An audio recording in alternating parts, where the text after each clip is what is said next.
There are some truly beautiful city sights from Beacon Hill.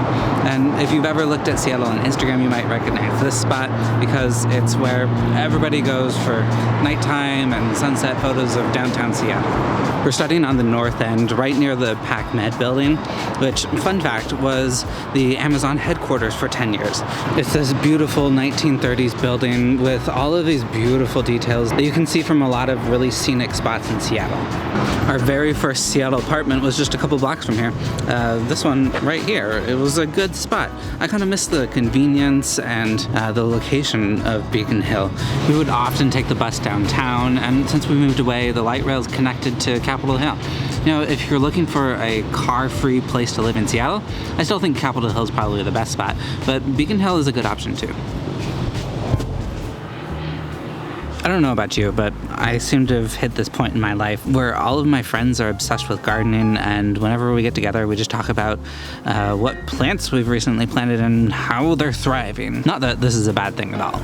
If you're looking for a little vegetation time, then Beacon Hill's great because there's a ton of parks. I'm here right now at the Beacon Hill Food Forest, which is this huge, I think it encompasses 5 acres of Jefferson Park, and it's just a community-driven program where they've planted all of these edible plants, and it's this incredible urban farm.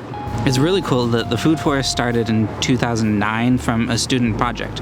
They brought their idea to life by approaching the City of Seattle for support, and the Department of Neighborhoods and the Pea Patch Community Garden Program agreed to manage the site with the community.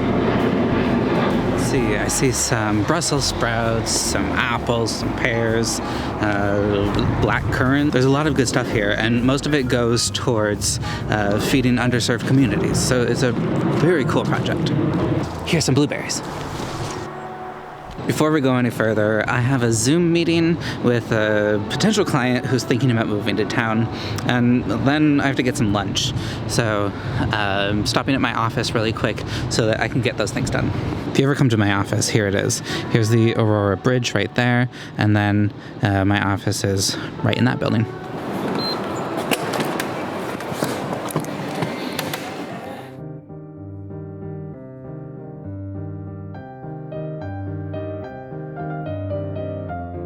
I've had a couple of clients land recently at Beacon Hill, mostly because of the parks and the convenience and the restaurants. It's a pretty pleasant place to live. The housing here is pretty varied, with big, expensive homes next to smaller, cheaper ones. There's a lot of development going on, so there's a number of townhouses. Most of the single-family homes are priced between $550,000 and $800,000, and here's a good one that I found for about $700,000. Here, let me show you around a little bit. Let's start outside. We're just like 2 blocks from the main Beacon Hill drag. So this is a really walkable house, and it's in a nice little neighborhood. There's a beautiful view of, let's see, that's like Leschi, Capitol Hill over there. And it's just a nice little neighborhood street. This house is adorable. It's kind of this periwinkle color. And we've got a nice little seating area here on the porch and the patio. Everything is really pretty. The floors are that original fur that I love seeing in these older houses. There's 2 bedrooms. Here's the first one on the front of the house. And then there's just 1 bathroom here. Kind of a Jack and Jill style with a 2nd bedroom.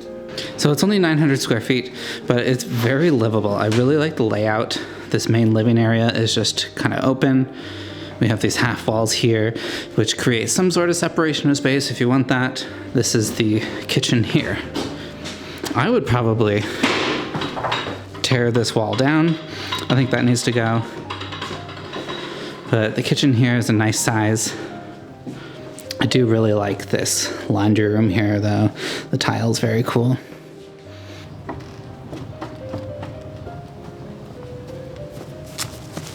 So we've got this nice backyard space. There's a fire pit, some gardening space. It's a nice little private backyard. Whenever I come to Beacon Hill, I seem to always find myself stopping at Second Use. And if you haven't seen, I'm renovating my basement right now, and I'm really wanting to add a little bit of charm by adding some old trim and some old doors, which is why I'm here today. So since we're so close, let's see what they have.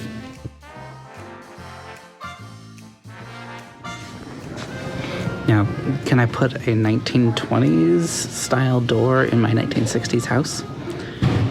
I don't know.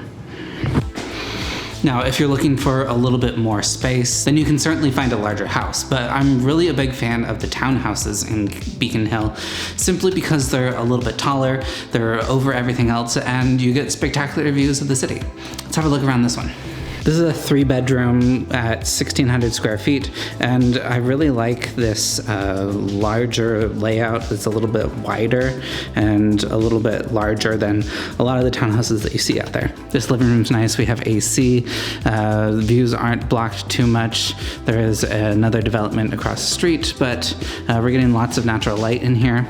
And then on the other side, there's this kitchen that has this really cool view, just a bunch of vegetation. So that's pretty nice. Here's the kitchen. It's a decent layout. We have a little table staged here in the middle. I always get out of breath looking at these townhouses because of all the stairs, but check out this view. It's very nice. So here's the deck, and really we can just see a lot of city. It's pretty cool here. A little bit of mountains. It's a nice spot. I stopped for lunch at Tacos Chuki's and got a little baby burrito. And look at this, it's so cute.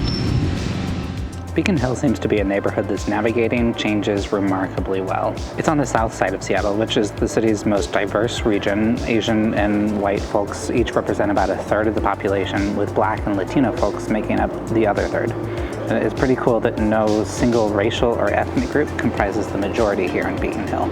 Places like El Centro de la Raza root the community in its history and heritage, while new businesses are moving in and shaking things up a little. I read a Seattle Met article that says, few neighborhoods have navigated the forces of gentrification with Beacon Hill's wary dexterity, protecting what remains of its Latino and Filipino roots as it makes room for newcomers who respect the fabric of their surroundings.